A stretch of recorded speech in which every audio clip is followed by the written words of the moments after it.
Hi, good evening. Welcome to tonight's meeting. I'm going to share a few highlights from around the district since our last meeting on May 30th. We finished out the year very successfully and a lot of great things to end the year. We had our Teacher of the Year dinner and award ceremony at the Guadalupe Masonic Lodge on May 31st. It was a very nice event hosted by the Masons, led by Mr. Jenkins, led the program.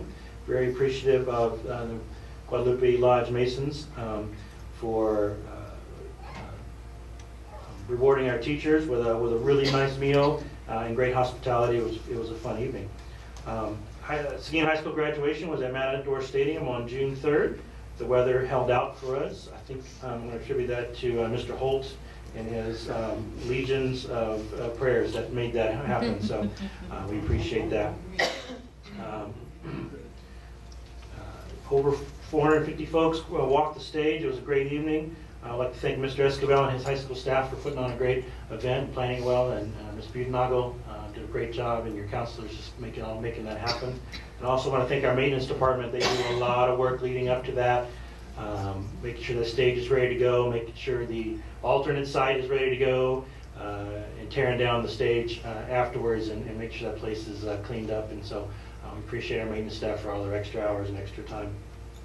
High school construction project is 91% complete. We're working on punch list items, floor tile, ceiling tile, paint.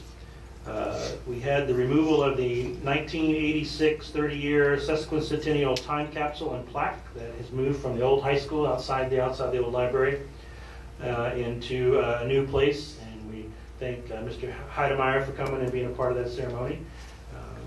And also the abatement and demolition of the old high school has been quite the topic of social media for the last couple of weeks, and also of people parking along Lamar to watch it come down. So it's I know exciting and sad and a lot of emotions in that piece, but it's all going to a great new building, and I know everyone's excited about that. We continue to be on time with a high school project for opening a school, so we're excited about that. Just a reminder, district offices are going to close in honor of the July 4th holiday. So July 3rd through July 7th, central office here, campuses will be closed for observance of our 4th of July celebration. I'm going to grandstand just for a second here. With tonight's board meeting, very likely being my last as interim superintendent, I want to publicly thank the board, the staff, the students, the community for your support over the last few months. Board members, I'd like to thank you very much for trusting me with this tremendous responsibility. It was definitely a positive learning experience, and I'm grateful to each and every one of you, and getting to know you even that much better. I think you know some folks until you get to spend a little bit extra time with them. So I'm grateful for that, and I look forward to continuing being part of the team. So thank you for that. I appreciate it. I think I can speak for the entire board when I say thank you as well. So let's give him a round of applause.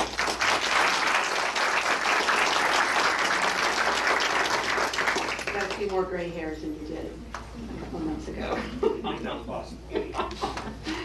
All right, we're going to move on to the recognition, student recognition and campus recognition. We do this each month, and Mr. Hoffman.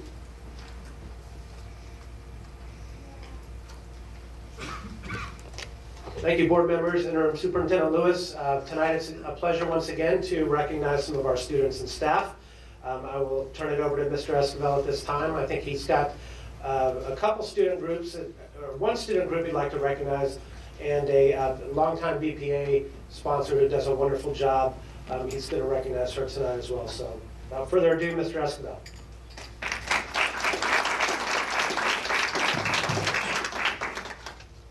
Good evening, President Jimenez, Mr. Lewis, Board of Trustees. This evening, I have the honor of recognizing one of Seguin's best. And I think when I announced her, she needs no introduction. And I'll tell you a story about her real quick. When I first moved over to Seguin, somebody told me, "You're going over to Seguin? There's a lady there named Diana Weber. She's a legend in BPA." So, Ms. Weber, can you come up here so you can be recognized for being inducted into the Business Professional Hall of Fame?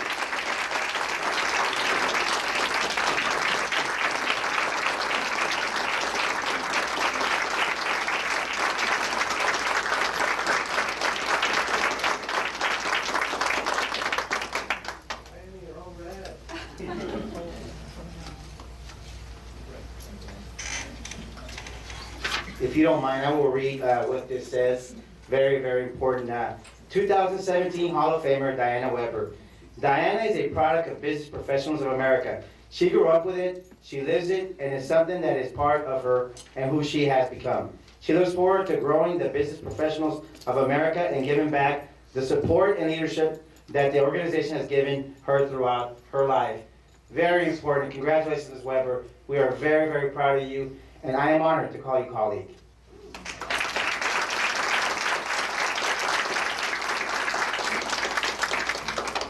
Next up, we have a very, very important group who has actually placed in the top 5 in the state, but I will let them explain that. So, Commander Robertson, can you come up here, please, with your troops?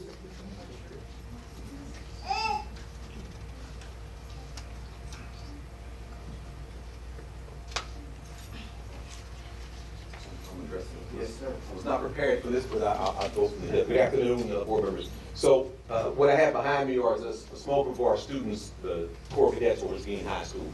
We have about 150 outstanding young people who work very, very hard to become better people, better citizens, better students each and every day.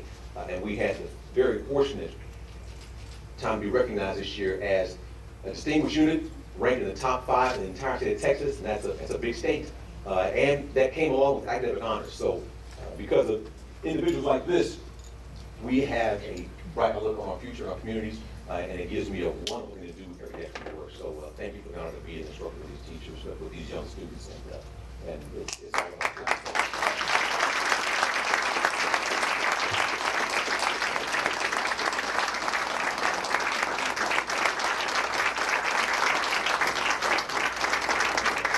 Thank you very much. I think that's it. All right, thank you very much. All right. Thank you, Mr. Escobar.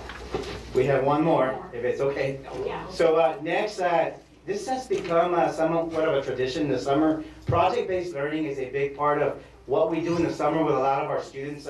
It's very transformational in that they get credit, and they actually go out in the field and they do real world experience. So I want to present up here Mr. Arthur Thompson, who directs our project-based learning program in the summer with some of our students so they can explain a little bit of what you're going to be seeing today. So, Mr. Thompson.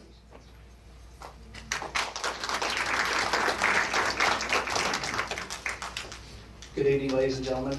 I'm going to take a moment, or I'm going to have my students take a moment to introduce themselves real quick. I don't have a lot to say right now. We have a short video presentation that the students helped put together about their experiences over the last 3 weeks that we'll watch, that I think explains kind of what the Academy is about and what they've been doing. But I'll let them introduce themselves first. Hi, my name is Reagan Flores. I am Harvey. Destiny Carroll. Kennedy Valderas. Kerrigan Balmer. Jeremy Marmolejo. And I'm Juanita Lozano. And as I said, we have a short video presentation that we'll watch right now, if we could, please. Hello, my name is Arthur Thompson, and I have had the privilege of facilitating the 2017 Summer Aquatic Science PBL Academy at Seguin High School. What is PBL? Project-based learning, or PBL, is a teaching method in which students gain knowledge and skills by investigating and responding to an authentic, engaging, and complex question, problem, or challenge. By enrolling in the Aquatic Science PBL Academy, students gain valuable experience applying environmental concept while in the field and can earn a science credit towards graduation.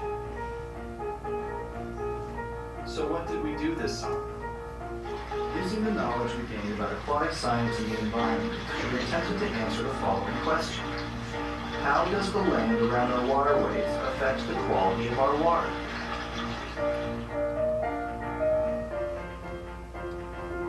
In Seguin, we sampled water from a number of sites in Walnut Branch Park and Starkey Park.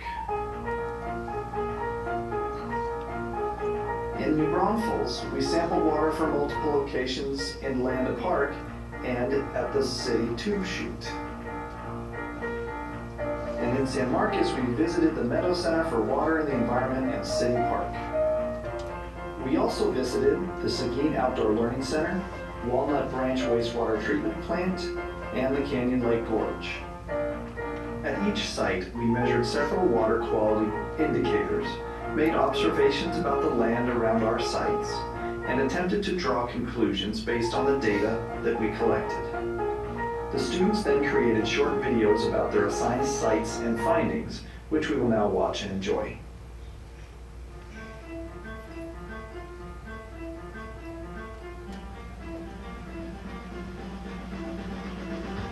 These past weeks, we've been learning about water quality and how the environment affects it. We also learned how to test the quality itself with the following tests. The total alkalinity measures the water's ability to neutralize acids. Alkaline compounds that are present in the water lowers the acidity of the water and results in a higher pH. Nitrogen fertilizers are used to enrich soil. Nitrates may be carried by rain through the soil into groundwater. Humans and animal waste also contribute to high nitrogen levels. Dissolved oxygen is the amount of oxygen dissolved in the water. Oxygen enters the water by direct absorption from the atmosphere and by rapid movement. pH is a measure of hydrogen ion concentration, a measure of the acidity or alkalinity of a solution. Solutions with a pH less than 7 are acidic, and those with a pH higher than 7 are basic. The turbidity is the cloudiness or haziness of a fluid caused by large numbers of individual particles that are generally invisible to the naked eye. Low-range phosphate determines the amount of phosphate that contain mineral phosphorus. High levels are toxic. First, we had to determine what characteristics good water had, and we discovered the following. Good water should always have a dissolved oxygen level of anywhere from 3 to 5. Alkalinity levels should be at least 20 ppm. Nitrate levels shouldn't exceed 10 ppm. If so, this can increase growth of producers.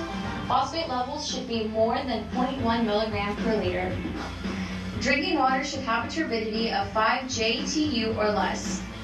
And the acceptable pH range is 6.5 to 8.5. Anything less than 6.5 is too acidic for life. Our first day was spent at the Seguin Outdoor Learning Center. After practicing some tests, it was our turn to get into the water. After gathering our water samples, we came to the conclusion all our test results were where they needed to be. We did, however, find fecal coliforms, which is bacteria that can trace back to human or animal waste. While the animals that could possibly be causing the fecal coliforms weren't visible that day, we took a closer look into the microinvertebrates living in the stream. We found that most organisms were environmentally sensitive, meaning they needed cleaner water than most to survive.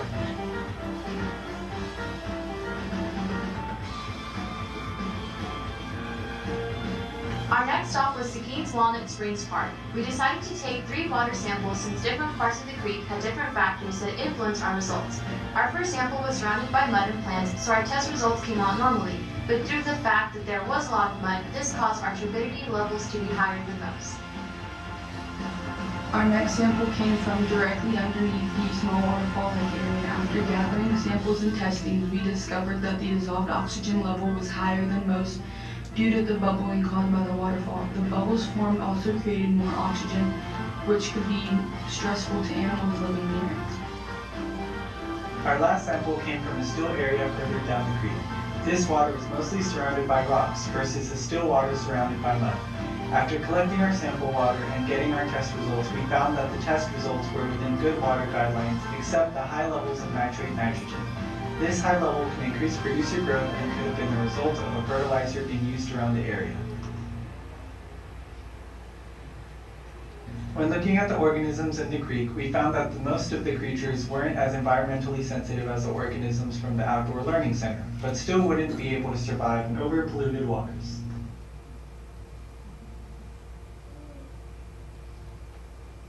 Our last stop was the Guadalupe River in Starkey Park. We collected our sample water, and surprisingly, all of our test results fell within the good water guidelines.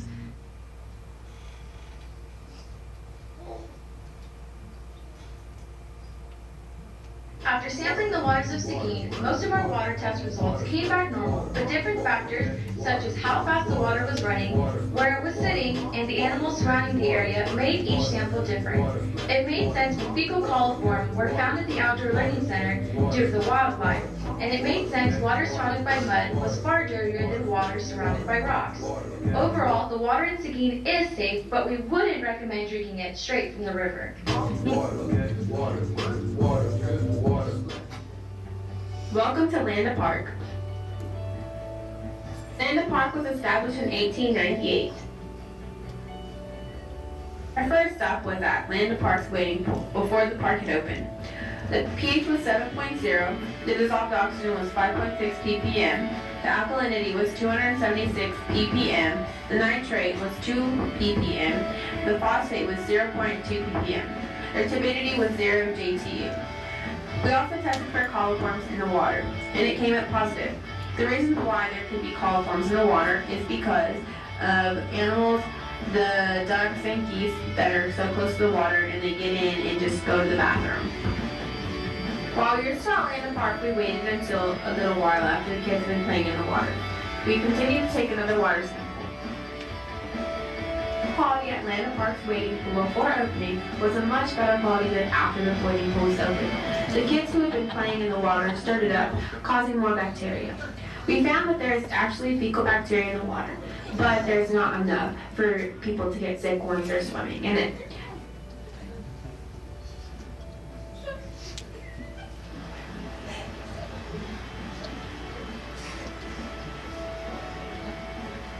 Our coliforms also tested yes, because the kids have also stirred up the bacteria in the bottom of the water.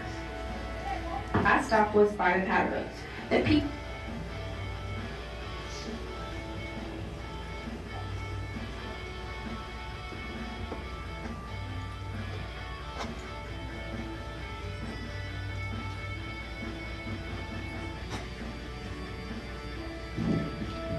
turbidity tested 5 JTU. Our coliform also tested positive because there was a lot of bird, geese, and squirrel fecal at the edge of the water. Palm Springs, we tested the water and our results came out as the following. The pH was 7.5, dissolved oxygen was 5.2 ppm, the alkalinity was not tested, the nitrate was 2 ppm, phosphate was 0.2, turbidity was 0 JTU, and we tested for fecal bacteria, but it came up negative. Welcome to Prince Holmes Park. Prince Holmes Park was founded in 1850 by John F. Torrey. While at the tube chute, we gathered the water to test. In conclusion, at Prince Holmes tube chute, the pH level turned out to be 8. The dissolved oxygen we tested came out to be 8.6 ppm. The alkalinity from the tube chute was 244 ppm. The nitrate came back as 0. The phosphate came back to be 6 when we tested it. In conclusion, where the water is located plays a huge role on how clean and pure the water is. In Landa Park, there is a large abundance of ducks, geese, deer, and squirrels. Turbidity changed in the waiting pool after the kids had been playing in the water. Nitrates and phosphates were low because there was no runoff sources nearby. For example, farms and livestock. The water quality at the tube chute is what it is because of where it's located. It's located further down the river than Landa. There is more parking and less grassy areas than Landa Park. People getting in and out of the water influence how quality or beauty the water is. These past few weeks, we have learned how to test the quality of water. We did this through multiple different testings from different sites. The purpose of these tests are to see if the water in these specific locations are considerably good for drinking.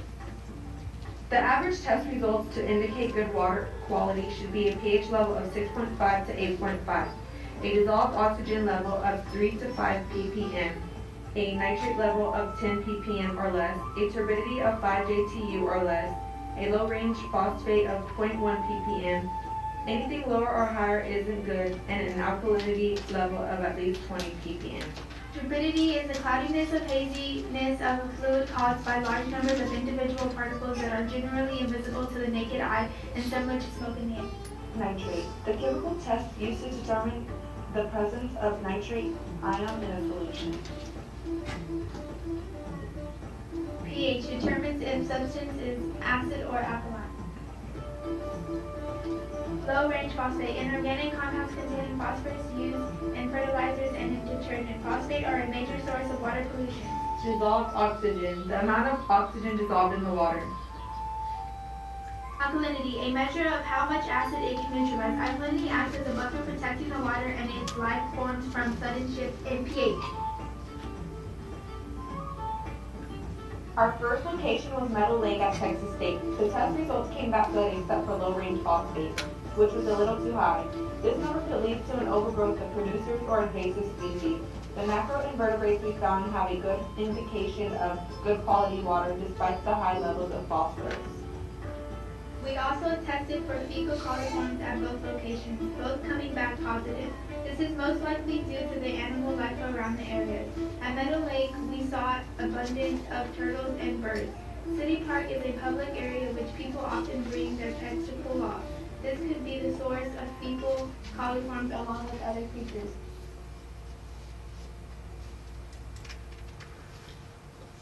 The second location we visited was the San Marcos City Park Lions Club 2 rental.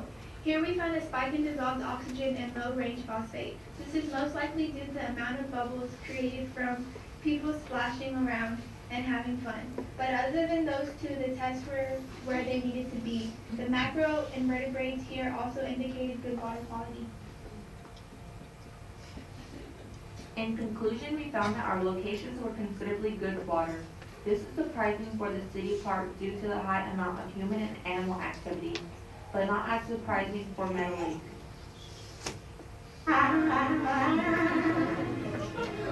Let's call it a day. But before you walk away, I sincerely want to say,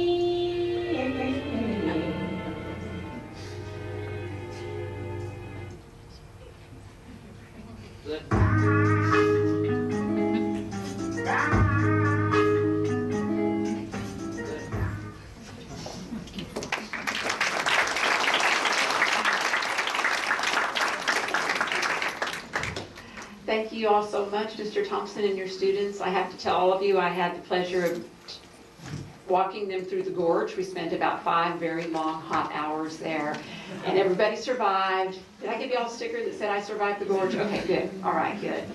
So, great presentation. Thank you very much.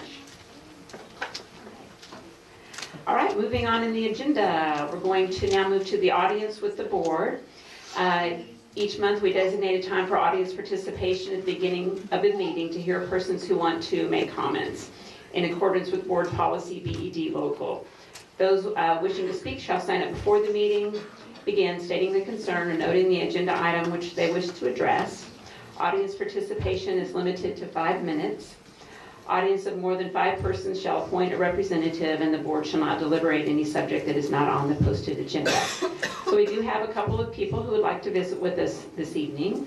The first is Leonard Molina, and he'd like to talk with us about Destination Imagination. Mr. Molina.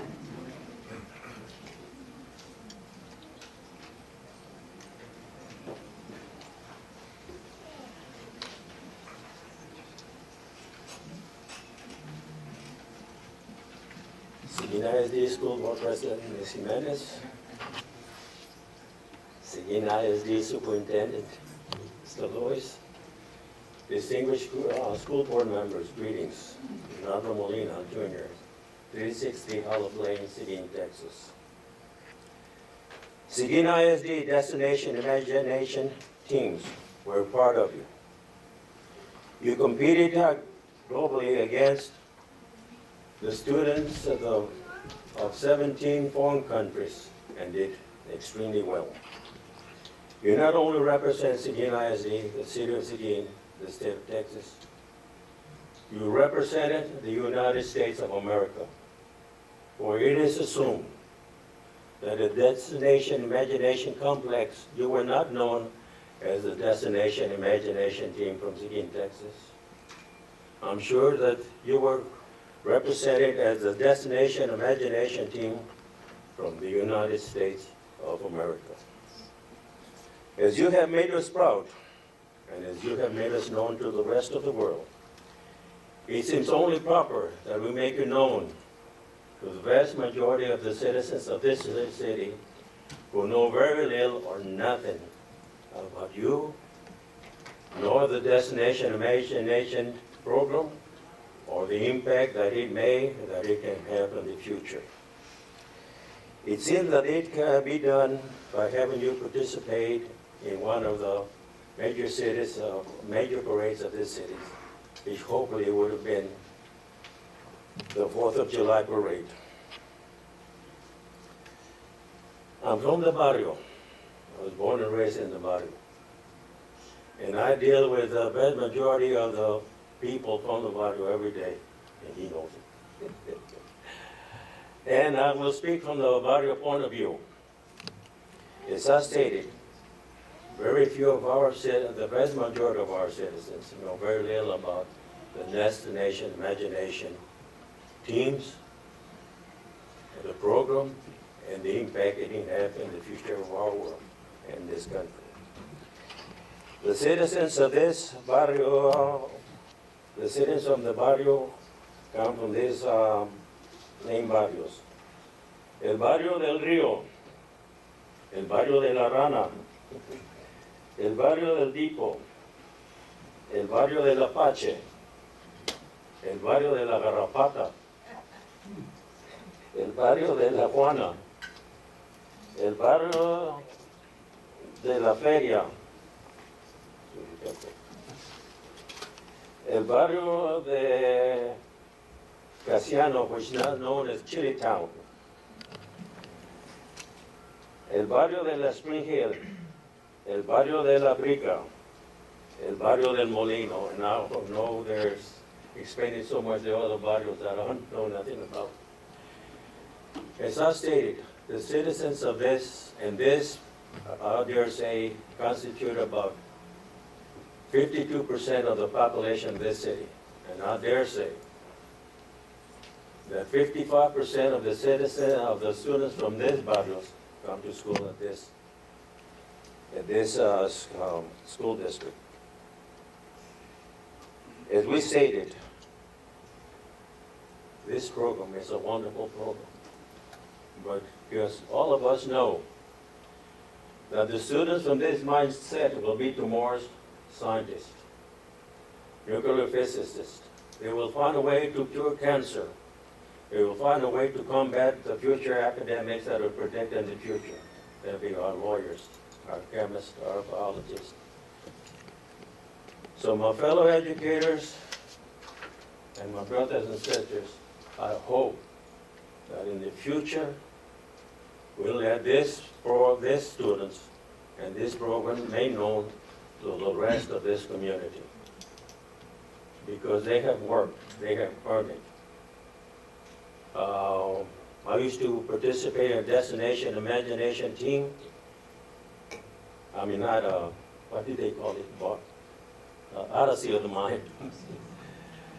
And we know the time and the preparation that it takes. And I know these students and the people that were working with them, Mr. Olmstead and Mrs. Scribner, they spent pleasant time with them.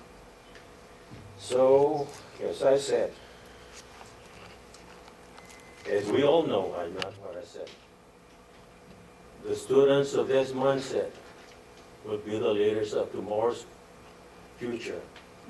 It will be that group of people that will make this country a leader of countries among countries. Thank you. Thank you, Mr. Molina, for the reminder about how important Destination Imagination is. We have a second speaker. It's Nolan Schmidt, and he would like to speak with us about an autism support group meeting. Nolan?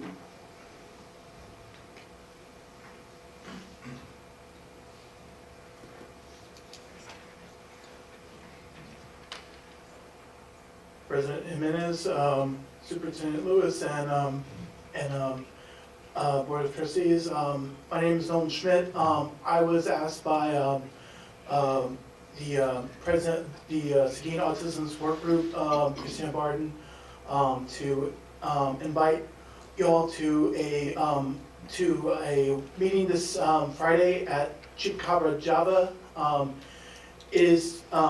Recently they've created a booster club for the special education department here.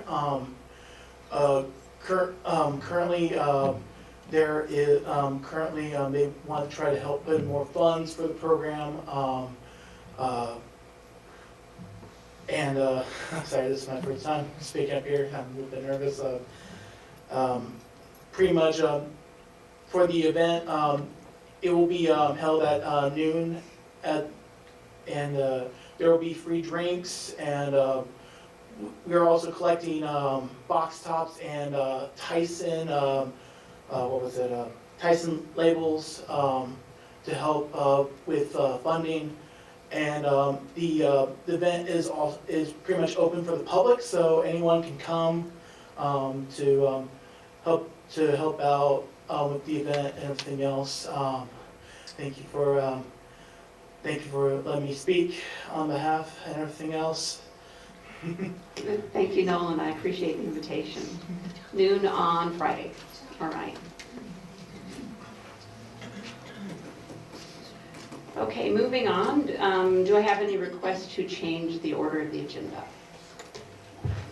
President Jimenez, I have a request to move item 8B up to the next slot, please. Mr. Jenkins has made a motion to move item 8B up in front of... I'll second the calls of the order. Okay, thank you. Mr. Flores has seconded. All in favor, raise your right hand. Okay, passes unanimously. So we are now ready to take action regarding the finalist for the superintendent of schools. Do I have a motion? President Jimenez, I move that we name Dr. Matthew Gutierrez as the lone finalist for the position of superintendent of Seguin ISD.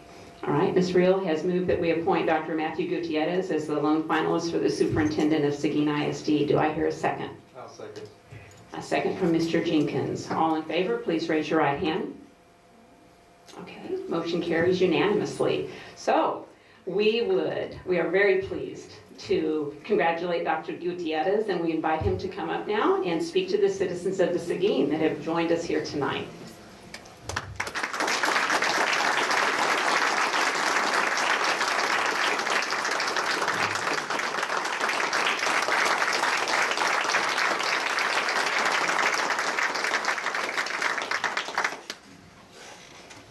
Good evening, President Thomas Jimenez and Board of Trustees and Interim Superintendent Bill Lewis. Wow, qué gran honor es estar aquí esta noche. Estoy agradecido por esta oportunidad de servir los estudiantes de Seguin. Espero conocerlos a todos. I am very excited for this opportunity to be here with Seguin ISD to serve the students in this district. I look forward to getting to know each and every one of you. Thank you so much. And I would also like to commend the board and recognize their efforts for the time and energy that they spent throughout this superintendent search process. Thank you.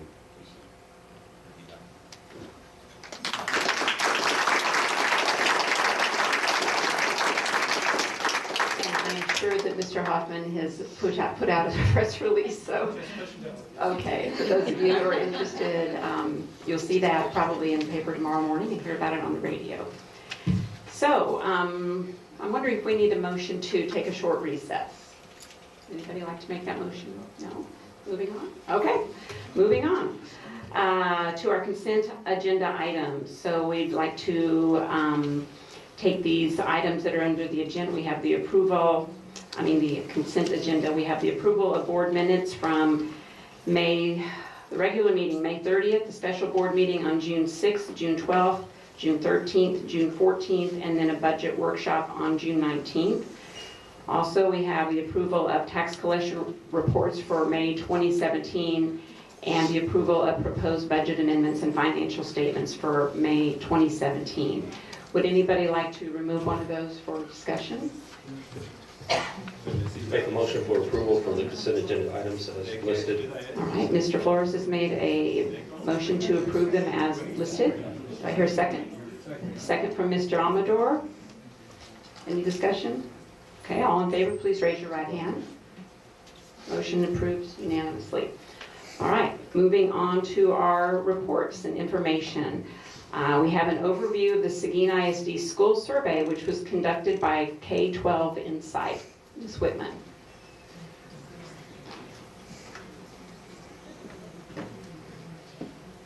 Good evening, President Thomas, Mr. Lewis, members of the board. This is our second annual independent campus climate survey that's been conducted by an independent company, K-12 Insight.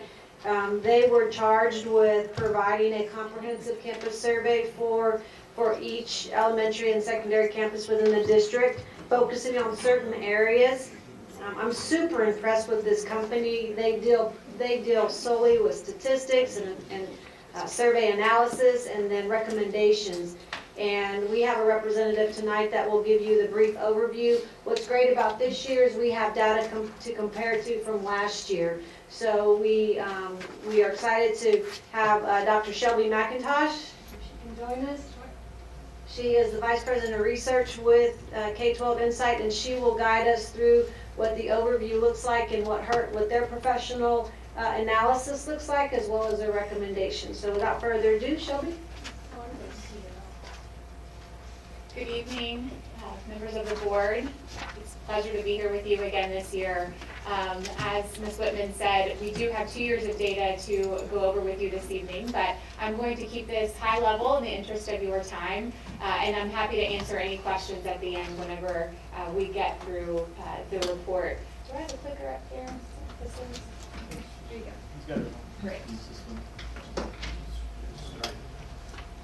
Thank you very much. Is that here?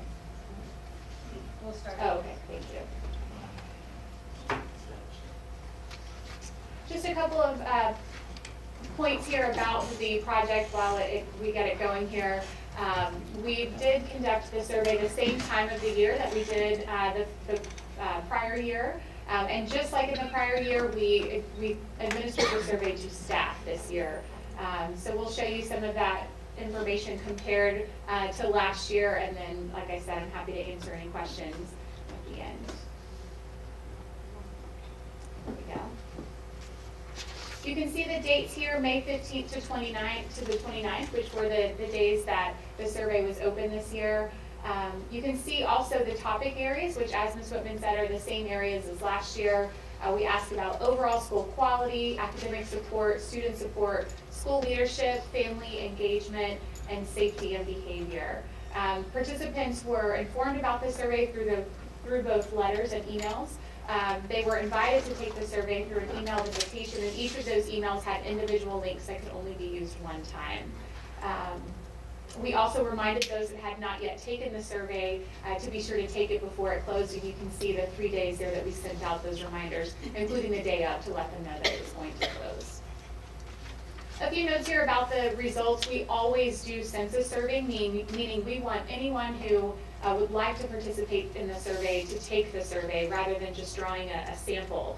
The advantage of that is, like I said, it's very inclusive. Anyone who wants to provide feedback has the opportunity to. The one limitation of that is that we can't say that it's a representative sample, and so it reflects the opinions and perceptions of those that chose to take the survey this year. You may see some parts in the survey where some data labels are not included, and that's because it's less than 5%. If I see that as we go through, I'll be sure and point that out to you guys. So the first point to discuss here is the participation, which you can see is slightly lower than last year. Not completely out of the ordinary to see it sometimes drop in the second year. We've talked a little bit about how to boost participation the next year. The good news is that we didn't see any indication that the lower participation had any impact on the results. Also good news is that with staff surveys, we're always aiming for over 50%, and you can see that you guys exceeded that this year. When you look at that second graph there in terms of the makeup of who took the survey, very similar to last year. So even though you're looking at slightly fewer people, still the same makeup, still proportionally speaking, the kinds of employees that participated this year. This is that question there about the overall quality of the school. Remember, it's a school level survey, so we're looking at all of the results together. However, just like last year, every campus will get their own report where they can look at their results to this question specific to their campus. But if we're looking at overall this year, which is on the top compared to last year, very similar results. My recommendation is to not put too much weight, if any weight, into differences of 1 to 2 percentage points that falls within a margin of error. If we saw anything 4 or 5 percentage points or more, we would certainly want to pull that out and look at the difference. But as you can see, it's almost exactly the same as last year. That red sliver there is a good example of something that's less than 5%, which is why you don't see that data, the number attached to it. When we talk about overall dimensions, this means we're taking everything, all the questions in those categories and collapsing it into one percentage. So there were a variety of questions which I'll show you on academic support. But if we combine those all together, we see a favorable or percentage of favorable responses at 87%, which is, again, 2 percentage points lower than last year. I tend to not put a lot of weight into 1 to 2 percentage points, especially when you're talking about something as high as 87%. What I think is more interesting looking at this is that similar to last year, the highest area, the most favorable responses were in the area of student support. It's slightly lower when we look at an area like safety and behavior. Again, very favorable results in the mid to upper 80% range, but there are some specific items here that we could pull out in terms of areas for improvement, and I'll cover those before we end today. I won't go over every data point within each of these sections, but as you look through this report, you'll see that these are the individual questions within each of those sections. Text is a little small here, but they're ranked in descending order in terms of agreement. So the one at the top there, the school's learning standards and expectations are clearly explained to students, received the highest percentage of agreed or strongly agreed responses. The one at the bottom there, the school has high learning standards for all students. Comparatively speaking, was lower than the others, but you're still looking at more than 80% agreeing with that statement there. This is compared to last year, just showing you at the item level, and then the biggest point I think to make here is that you don't see a major change. I don't really see anything here more than 2 or 1 to 2 percentage points, except for teachers set high expectations for all students, which went from 90% to 87, but again, 87%, very favorable results there. This is what it looks like for student support. Very high percentages of agreement among staff saying that they feel like they are available to students for help with both a school problem and a personal problem. Again, this was the area that had the highest percentage of favorable responses. So you see those agreement rates in excess of 80 and sometimes 90%. The one at the bottom here, students receive support they need for academic and career planning. I believe we're almost at 90% on that one, so still very high percentages there. This is the comparison to last year. Similar to the last slide, you don't see any differences in excess of 2 to 3 percentage points. There's one there, students at this school are treated fairly regardless of race, culture, religion, sexual orientation, gender, or disabilities. About 3 percentage points lower than last year. Still a very small difference. Favorability of 88% is still really positive. One of the things we'll look at in terms of area for improvement is related to behavior and discipline, and sometimes that's correlated with an item like this. So we'll take a look at that when we see it.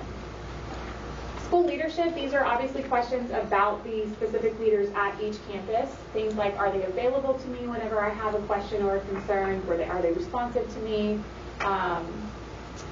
Again, remembering that staff took this survey, so a lot of the questions are related to the relationship that staff member would have with their principal or direct supervisor. Favorable results, again, at the very top, we have 2 there. One having to do with clear communication and one about courtesy when I have a concern. The one at the bottom of that list there are the responsive when I have a concern. We often see this one with less favorability. Honestly, this is really high than I see in a lot of places, or a lot higher than I see in some places, often because staff members read that and think, well, I didn't like the response, and so I don't think they were very responsive to what I had, whereas they may have responded, just may have been a disagreement on the resolution that they landed on. Not out of the ordinary to see that one at the bottom of this list. Again, comparisons to last year, you see very similar results. There is one there in the middle where there is about a 3 percentage point increase. School-based administrators are available when I have a concern, went from 84% last year to 87% this year. Family engagement, just two more sections here. This is the family engagement list. You can see, again, they're in descending order in terms of agreement. Very strong levels of agreement when asked if families are encouraged to attend school-sponsored activities, such as back-to-school night, as well as informing them about school-sponsored activities. The one at the bottom there, the school uses family input to improve instruction. Again, we use that item in a lot of different surveys and often see that one down at the bottom. It's a really difficult thing to do. You also see the increased percentage of staff members who said they just didn't know, 12% said that. Comparing to last year, you actually do see an increase in that last item that I mentioned, using family input to improve instruction. That went from 69% to 71%. A decline there, and the school encourages families to volunteer, 81% to 76%. I'll go back one slide just to show you that there are 8% that are unsure, who said they were not sure. So that's something we want to take a look at, is are more less sure this year, or do more actually disagree with that this year? Last section here, safety and behavior. I alluded to this earlier. The first one, staff members are responsive when students report bullying. It's really nice for staff to see, to at least say that they feel like they are responsive for issues related to bullying. You see the disagreement rates increase. Again, not unique to Seguin ISD by any means, but when we look at issues like enforcing discipline fairly, or staff members and students treating one another with respect, you see more disagreement there.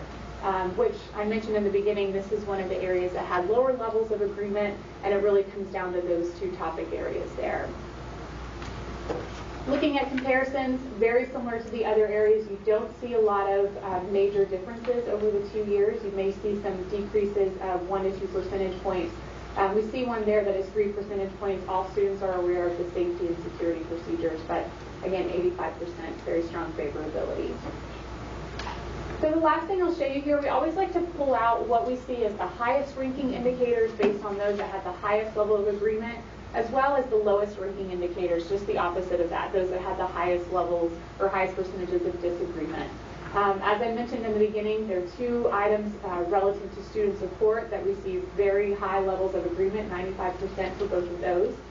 Two in the area of family engagement that fell on this list with in excess of 90% agreement.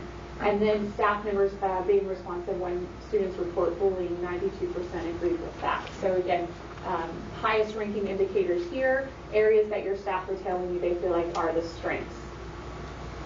And the opposite of that, I mentioned the first two items there already. Discipline is enforced fairly.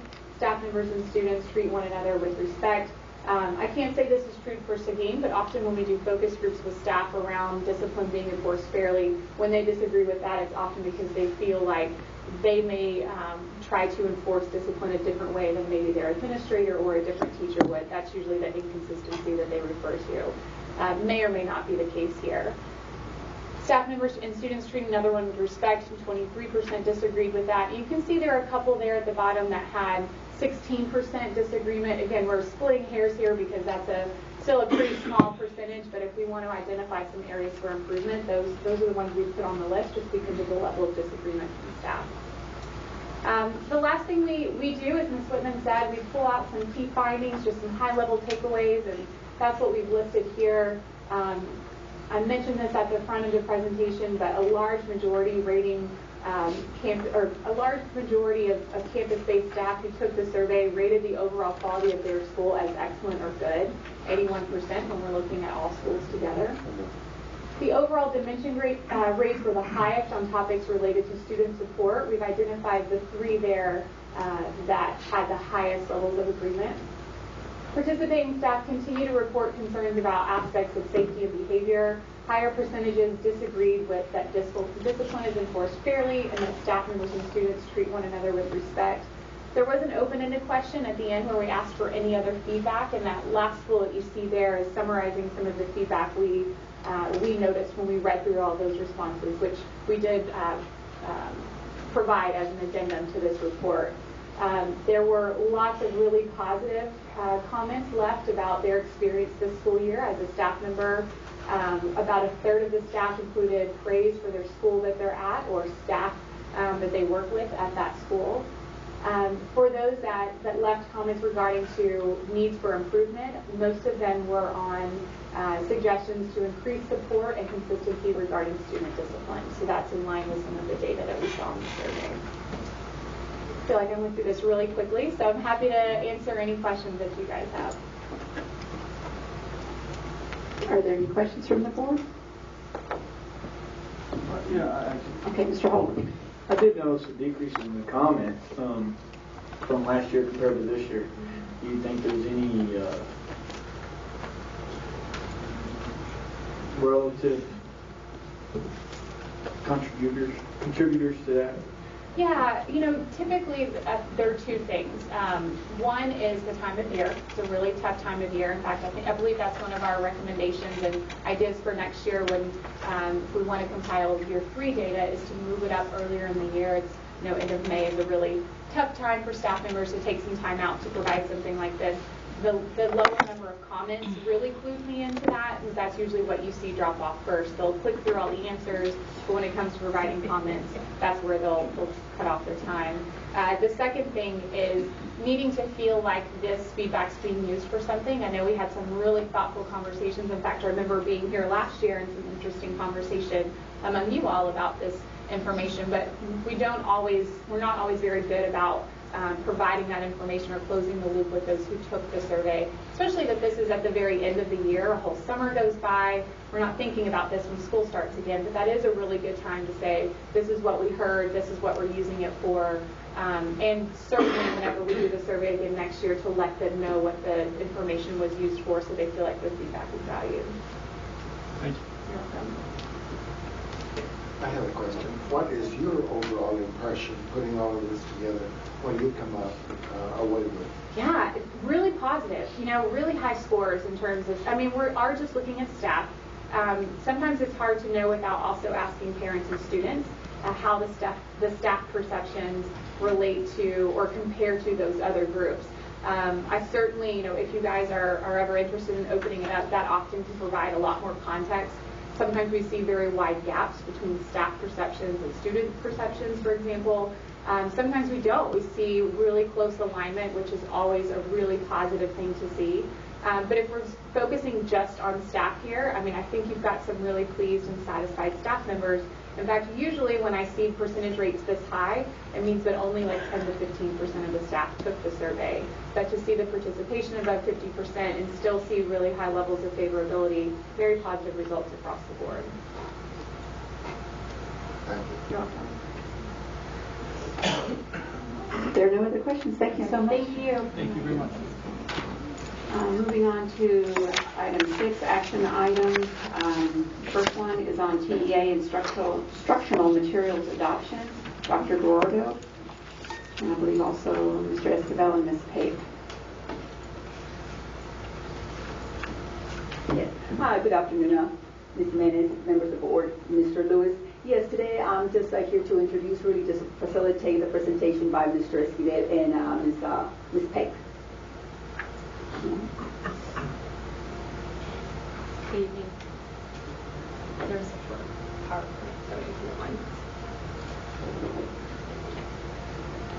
We're here tonight to talk about Proclamation 2017, the instructional materials adoption. We came to you guys earlier in the school year to go over the process, and so we are here tonight to ask for your approval for the purchase of the materials that the teachers recommended. Again, you can see this is in accordance with our school board policy and the textbook code. So prior to going into the actual numbers, we wanted to just remind you guys again of the process. The State Board of Education calls for the proclamation, which is again calling for the adoption of instructional materials. Proclamation 2017 was called for back in April of 2015, and the intention is for these materials to go into the classrooms during the 17-18 school year, the upcoming school year. This proclamation called for instructional materials in 3 areas: career and technical education, languages other than English or LOTE, and algebraic reasoning.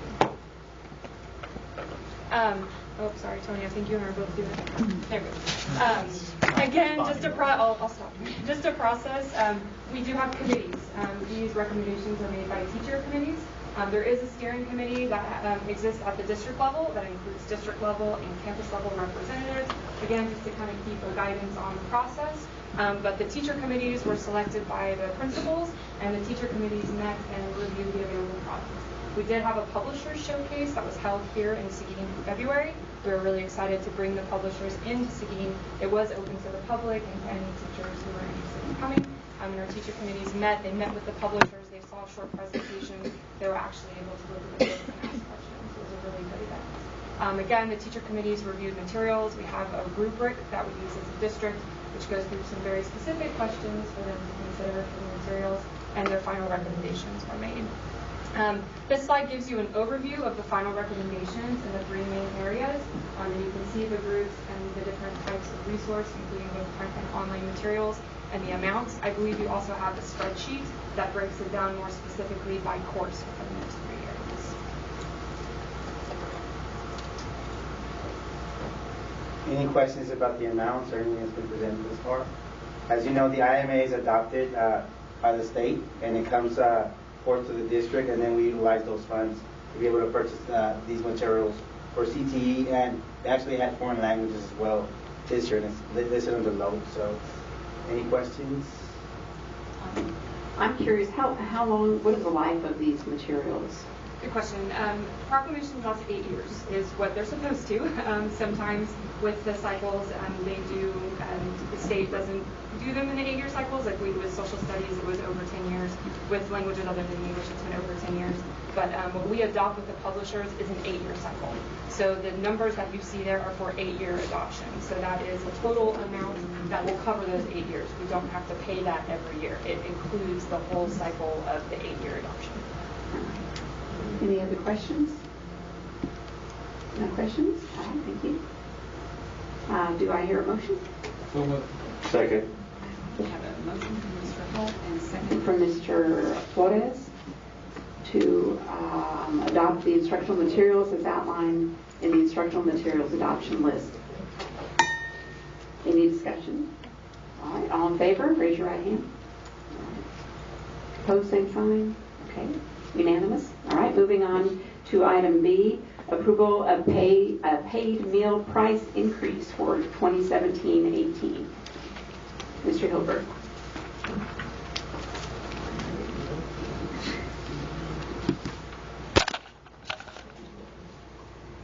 Thank you, President Jimenez and members of the board. We're looking at the paid meal price. This could almost be a consent item because it's something that comes up every year.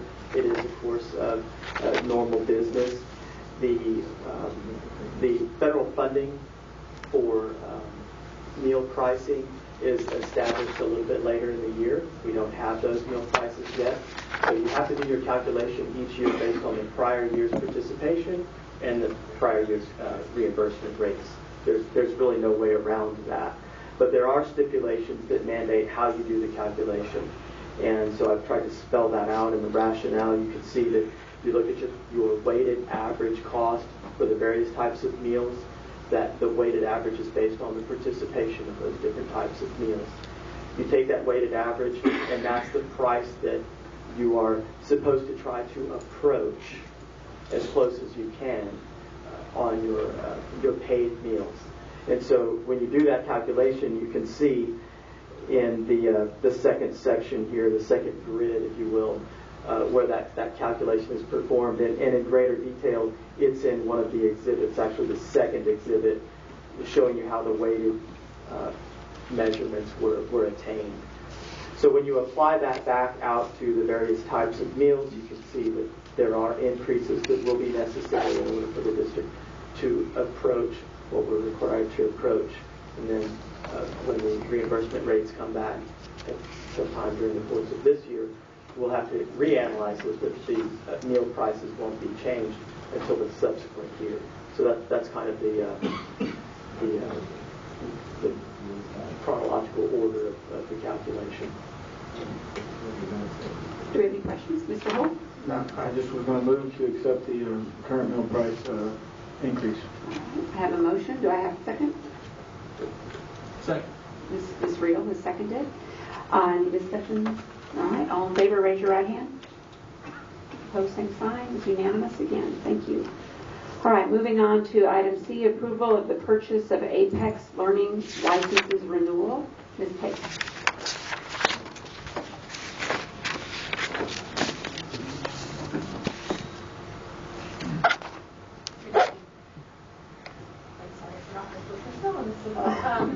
For a second.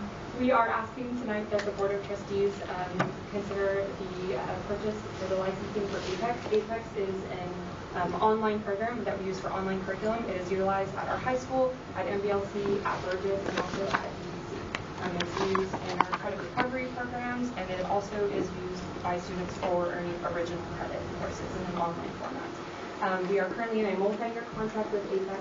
So again, we are just asking for approval to purchase so that we can continue to use this online curriculum for our campuses. Move for approval. I have a move for approval from Mr. Flores, a second from Mr. Holt. Any discussion? I'd just like to make one comment. Yes, sir. I want to thank the staff at the high school and Ms. Page for, my daughter had to actually use Apex this year as an 8th grader at Barnes taking geometry, which is not offered at middle school. So they used Apex, so it really worked out great. She was really happy with it, and I just appreciate your efforts on that as well. Thank you. It's always good to hear a testimonial. All right. All in favor of approval, raise your right hand. All right. Opposed, same sign. Okay, we have a unanimous approval. Moving on to technology expenditures, Mr. Lewis. Oh, did I miss one? Oh, I did. Item D, sorry. Approval of the purchase of iStation assessment and intervention bundled services. Ms. Higginbottom, is that correct? No? Okay, Ms. Pate? All right. There's two Allisons for the elementary and secondary. Okay. So our secondary person is subbing for our elementary. Yes, that's okay. Again, iStation is a program that we utilize for instruction and intervention for reading. It is utilized through our K-8 programs.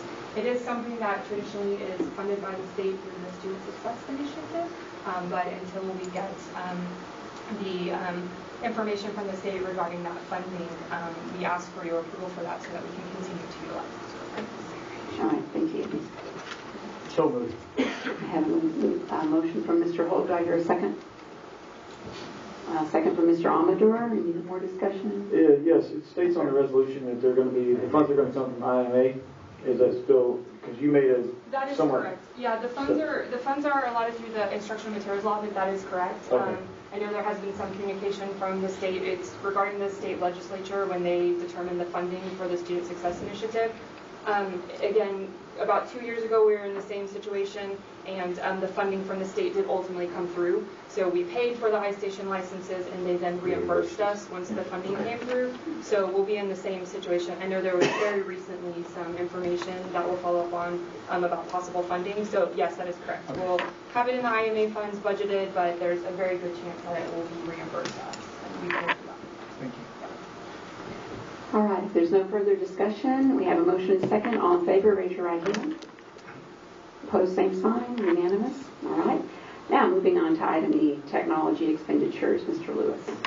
This is to cover some replacement computers for some teachers. We need to buy some printers. We have some pieces we'll need to buy for the new high school just to fill in the gaps. For the year, this is a blanket approval for expenditures for technology, which will all be done through proper purchasing procedures. This is pretty typical of what I've usually done. Move for approval. Second. Motion from Mr. Flores and a second from Mr. Holt. Is there any further discussion? All right. All in favor, raise your right hand. Again, unanimous. Moving on to item F, consideration and approval of revised board policy EIA local. Dr. Guardo. Hi, good evening again. So I do bring to the board for the recommendation of approval of EIA local. And basically the area that we're asking for approval is that last year the reporting grade period went from being from 9 weeks to 6 weeks. That quite did not work out as expected. It was a little bit too quick there were not enough grades, enough information to share with the parents. A 9-week, as per the campus principals, just seemed more appropriate for the elementary. So they brought this to one of the principals' meeting, and as a matter of fact, beginning on May the 17th, they came with that request. And pretty much also, but policies, as you know, also can cause ripple effects. So when you move a policy, then you have to look at all the pieces that are possibly going to impact.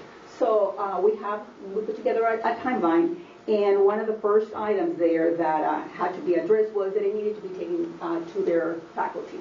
And indeed they did. They did forward agenda items from where they had either a CPOP, which is their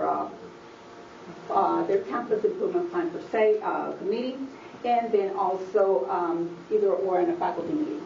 So that was on the item, on the agenda that was, and the teachers were really unanimously, they just wanted to go back to the same grading period. Some of the other things that we did also was then we needed to do curriculum alignment so that it would go again from 6 to 9 weeks. We also had to work on adjusting the instruction and local assessment calendars. And when I say we, is that each principal, and you have their names there because indeed they did the work. I put together the timeline, the structure, but the individuals that carried out that was the principals. So they worked on that. We also worked with other departments in technology, because then the perimeters of the report card changed also within our student information system. So that also has to be adjusted. The progress report and the report card template itself also has to change. We also had principals just as recently as last week. They went through the report card, the progress report, made some recommendations, forwarded them to technology, and those will be seen next year, again aligned to the recommendations on the changing of a policy. Also along with that was the information then to the parents. So how are we going to let our parents know, our community? So they came out with ideas, newsletters, back to school nights, open houses on their marquee, on their webpage, and they do have a timeline in which they will then submit that information to us so that we can just have a backup information that indeed the parents were informed of those changes. Also, we had to align documents and publications such as the student handbook also has to change with the language. Grading guidelines, that also had to change. C&I procedures, and of course the website. Then also it had to go then to tasking for review. So what you have there now is the change. It is only in the progress reporting and on the interim reports, and anything in red was deleted, and anything in blue that is underlined was what was added to the policy. And again, as a team, they made sure that everything that is here then will be reflected all the way across from, again, everything that I've listed and is there on the agenda, to make sure that we do not leave anything that still says the 6 weeks, and now the recommendation is to go to a 9-week grading period. So I do ask for approval on making those changes. So moved. Okay, I have a motion from Mr. Holt. Do I hear a second? Second from Ms. Real. Any discussion? Yes, Mr. Jenkins. Dr. Gordo, yes. After this is all implemented and everything, will we have feedback from the staff about how it's going? Definitely, I can make a notation on that, because this is, again, it's still a process that is going, and initially they were like, well, they weren't quite sure about all of that, but it really turned out to be a great opportunity also for them to know. But yes, all that definitely will be something that we can ask for a timeline. Yes, sir. If there are no further questions, everybody in favor, please raise your right hand. Opposed, same sign. We have unanimous. There you go. A lot of work again. Do it all over again. Okay, moving on to item G. This is directly related to that. We have approval of modifications to the 2017-18 instructional calendar. Mr. Hoffman. Good evening again. You all may remember back on January 24th, I presented the instructional calendar. You all approved it unanimously, and we were doing cartwheels in the aisles because it was the earliest we had gotten that calendar approved and stamped with your approval. But not so fast. Yes, Mr. Flores, here we are again. Really, one of the ripple effects based on this policy change that you just approved, that Dr. Gordo just addressed, is a modification to that calendar. And in your packet, you have the calendar with the change to the elementary grading period. It is now 9 weeks. rather than 6 weeks. So if you all approve that, we will post, print, and distribute and get those out so that everybody has them for registration and again, help inform our parents that we're going back to 9 weeks for elementary. Again, move for approval. Okay, I have a motion to for approval for a modification to the 2017-18 instructional calendar. Do I hear a second? Thank you, Ms. Effenberger. Second. Any more discussion? All right, all in favor, raise your right hand. Opposed? Same sign. Unanimous. All right, moving on to adoption of the 2017-18 budgets for the general fund, food service fund, and debt service fund. So moved. Because we've already gone over it, I just go ahead and make a motion to. And second. Okay, I have a motion from Mr. Holt and a second from Mr. Flores. Any discussion? Ms. Reel. I just, with the special session coming up, one of the things on the legislative agenda is a $1,000 pay raise for teachers, which, every raise for a teacher I think is great. But with the uncertainty of what's going to be required and whether it actually goes forward, and I had questions, so I reached out to a representative at Senator Hinojosa's office to try to get some insight on maybe what might be happening at the legislative level. So as of right now, there hasn't been a law that's been drafted, so we don't actually know anything that's going to be in it. Whether the 2% pay raise that we're proposing will cover $1,000 or if it's going to be an addition. There's just a lot of questions that makes me have some hesitation to approve what we're saying is a 2% pay raise for the teachers. So if a teacher has less than 6 years with the district, $1,000 is going to be more than 2%. If you're more than 6 years with the district, $1,000 is actually going to be less. So my concern is I want it to be clear for our teachers, what their pay raise is going to be, and I don't think we can make that determination without anything in the special session being determined yet. And actually, just before the meeting, Mr. Moreno reached back out to me, and he said that actually the governor is working on drafting some legislation. There was, when I talked to him a few days ago, he said, this is maybe not even something that's going to be addressed, since there wasn't anything drafted yet. But as of today, he said the governor actually is starting to draft some legislation. So it's possible that this may come forward. So I'm not sure that telling the teachers, okay, you're going to get a 2% raise is really being fair to them. I would feel really bad if we said, hey, we're going to give you 2% raise, and then down the road say, oh, sorry, some of you are going to get more than 2%, and some of you are going to get less than 2% to even that out to $1,000 of what the state would mandate. So my thought is maybe adopting the budget with a step increase, and definitely the additional supplement for the health insurance. Because their health insurance costs are going up, we need to make sure that's covered. Just because there are other districts who are passing their budgets without saying this is what percentage for sure you're going to get in an increase, right? Now I just think that we need to make an informed decision, and we don't have that information. I can say that the budget we're proposing that you adopt tonight was created with the dollar amounts located in the areas to where you could, if given the option, you could do a 2% raise for the staff. However, no pay there's no salary schedule being adopted tonight, and there's no raise being approved tonight. We just have those dollars budgeted where they need to be. We will have to bring to you a compensation option, hopefully in July, if we know more at that point.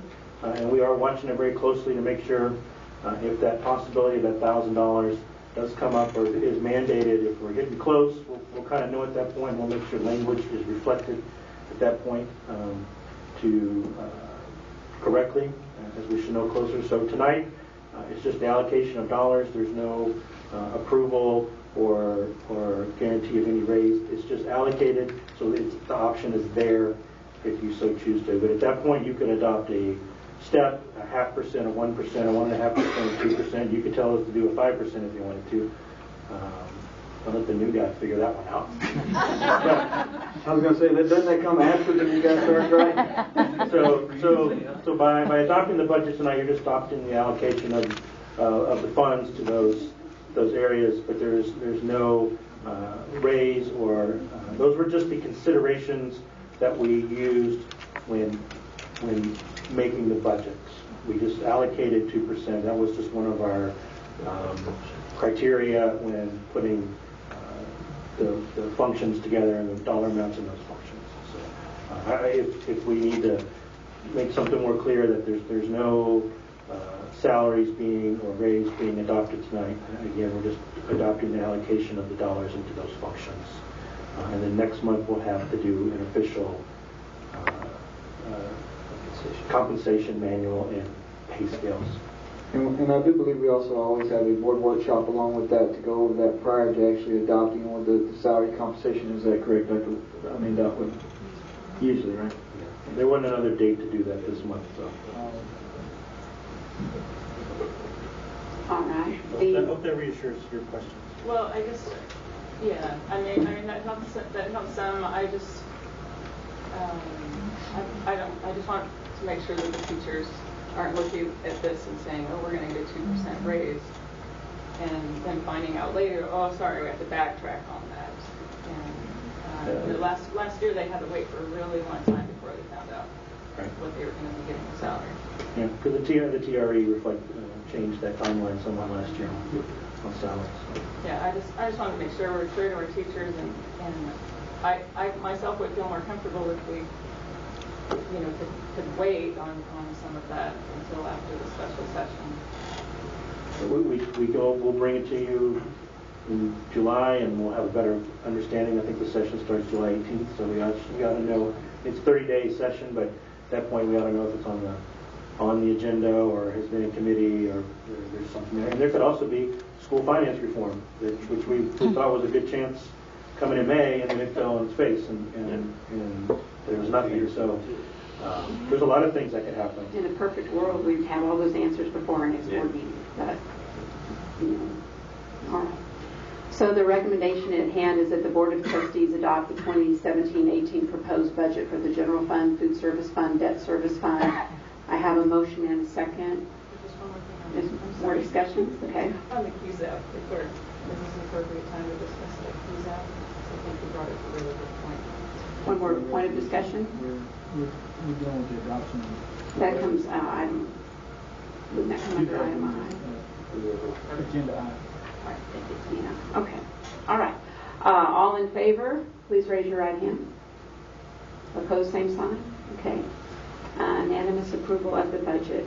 Moving on to item I, adopt the resolution for the assignment of fund balance. Mr. Hilberg.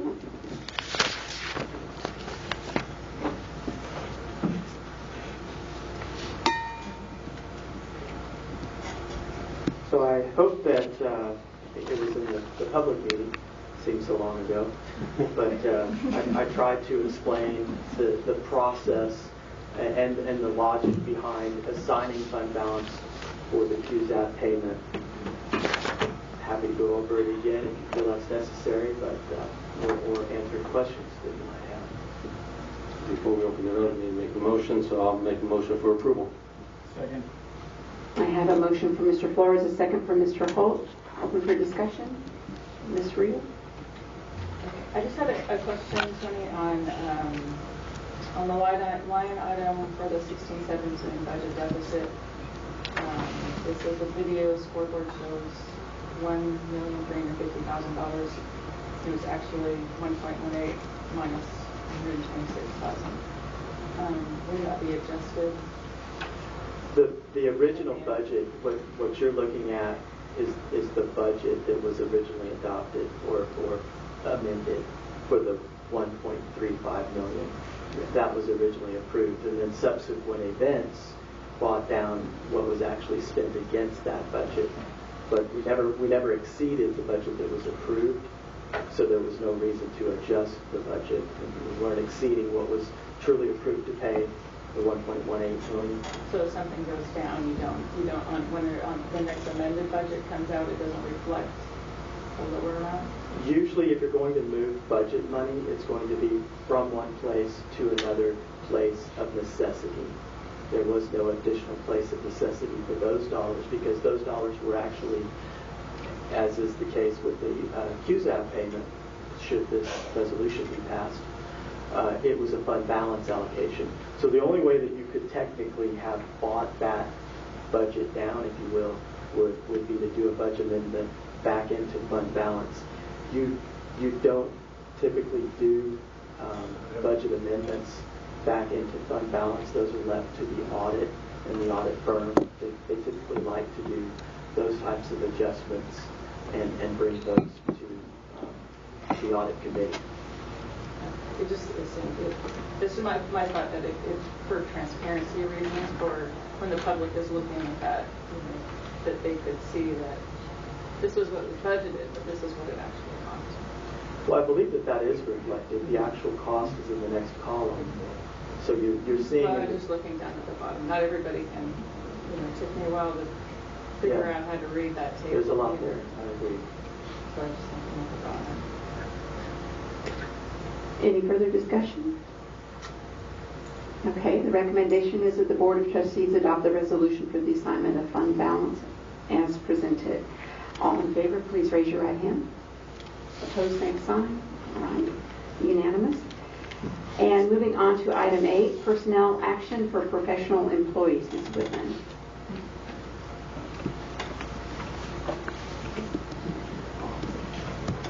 Yes, President. President Jimenez, Mr. Lewis, members of the board. We have several elections that have been provided to you in the board agenda. There's a lot to go through. What I can tell you is that our principals have done a really good job on following our affirmative action hiring plan, at least going through the application, setting the committee, and looking at good, solid pools of candidates. For instance, one of the first ones we're hiring is Robert Ayola, coming to us to Rodriguez Elementary as the new assistant principal. So we've got some really great hires that we're really proud of. Some of the, I mean, they're all important, but some are going to just be a little bit more visible for the community.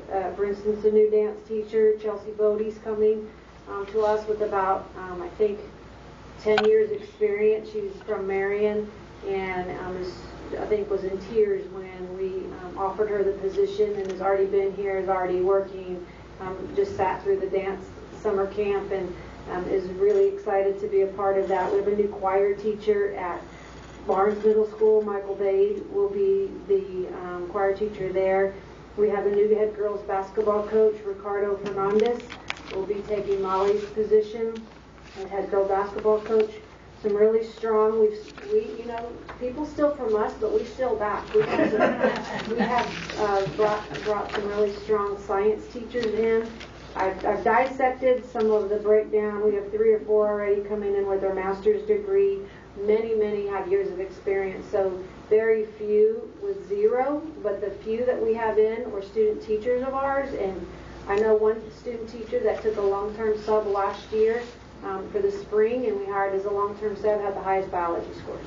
So they may be young, but they are strong. So we feel really good about some of the new hires. We have a new librarian that will be at Pot Lawn.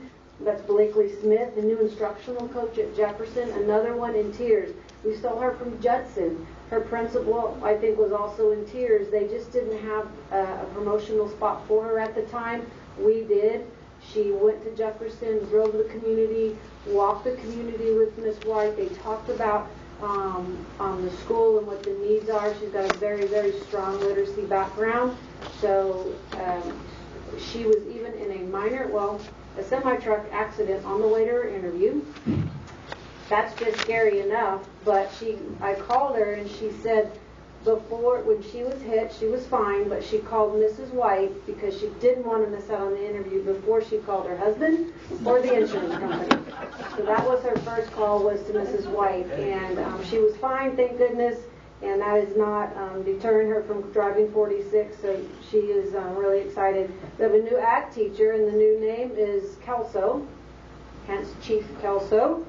She's coming to us from A&M and is very excited. They have blended with the current staff.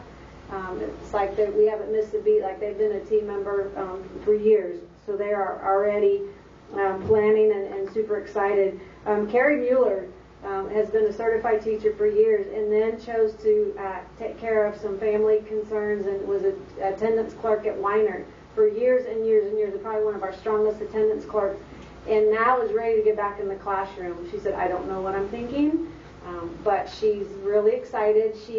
Whatever she does, she's going to be right on because she's that systematic and that detailed. So it's nice to see her come into another area.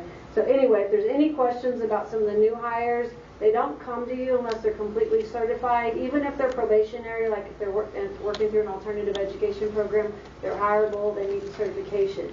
We have a few that we're working on that we're holding till July. But if they come to us here or come to you guys here for approval, they meet all the certification requirements. So any questions on the recommendations at this time? If not, also you can see some of the listed. We're losing some good folks. I'm not going to, I think I was in tears too when I saw some folks that are choosing to go off and do different things. And some of those folks I call in personally and want to know why, and we talk. And again, those darn exit surveys, one is going to New Braunfels. It's just a different opportunity for her. And she just said, I love what I'm doing. I just want a different opportunity. I want to try something different. I want to grow professionally. And we always tell them, if they're leaving us on a good note, we tell them your home is always here. If you're not happy where you are, you come back. We will embrace you coming back because they have to know at least they did it the right way. They're professional. They're telling us what's going on, and we want to bring them back. And you can't blame some if they want to try something different, and it's hard to swallow. But that's just the nature of the beast. We have some that are going to stay home with babies, but will still want to come back. So as long as they take care of business here and they want to go adventure out somewhere else, you can't stop that. But I think if they feel like they're taken care of through that process, they'll come back.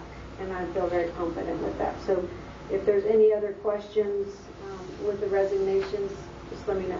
And I tried to give you a little detail on their reasons why. Madam President, I move to accept the recommendations of the HR department for the hire of Roberto Ariola, Brittany Austin, Kelly Averitt, Christian Berry, Kristen Baggett, Daisy Bippart, Chelsea Bodie, Michael Bade, Catherine Shabbat, Ricardo Fernandez, Cassie Finke, Ashley Fisher, Matthew Garcia, Mary Grease, Kathleen Hagerup, Jessica Hall, Madison Hendricks, Raven Holt, Betty Kalina, Christelle Kelso, Brandon Laporte, Ryan Lopez, Fernando Mora, Carrie Mueller, Lilia Perez, Stephanie Ramirez, Michelle Rodriguez, Blakely Smith, Megan Towell, and then it accept the acknowledgement of resignations as stated in the list. And I apologize to anybody's name that I messed up. I'll second that. Okay, I have a motion from Mr. Holt and a second from Mr. Flores. Is there any discussion? Ms. Reel? I would love to see when we bring new teachers in, I would love to see them here if they would like to join us so that we can formally welcome them to the district. Thank them for coming. There is a new teacher orientation at the beginning of the year. Yes, we can extend that invitation. At the beginning of the year, we do have a new teacher breakfast. It was a little bit more formal over the years, but they still come on that very first day. We highlight who they are, where they're from, provide them breakfast, and give them, they just have their own workshop for that day, and hopefully feel a little bit welcome there. So we could have we've had board members in the past come to that and at least welcome them as they walk in. We have the teacher organizations will be there to provide information on the professional organizations that they can be a part of. And then our Chamber of Commerce with Mr. Hoffman on providing them the welcome bags as well. But I can definitely extend invites to those folks that want to come throughout to the them. year, not just, I understand that Sure. this is going into a new year, but throughout the year when we get a new teacher, I would love to be able to give them. Sure, we sure can. All right, any other discussion? All right, we have a motion and a second. All in favor, raise your right hand. Opposed, same sign. And thank you, Dot. All right, we have no need to go into closed session. So we're going to move on to item 8C, where any of the board members have any issues or concerns for future agenda items or for the creation of administrative reports.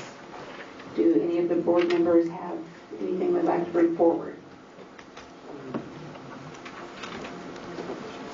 At this time, I'd like to remind everyone we need to submit some names for our facilities committee.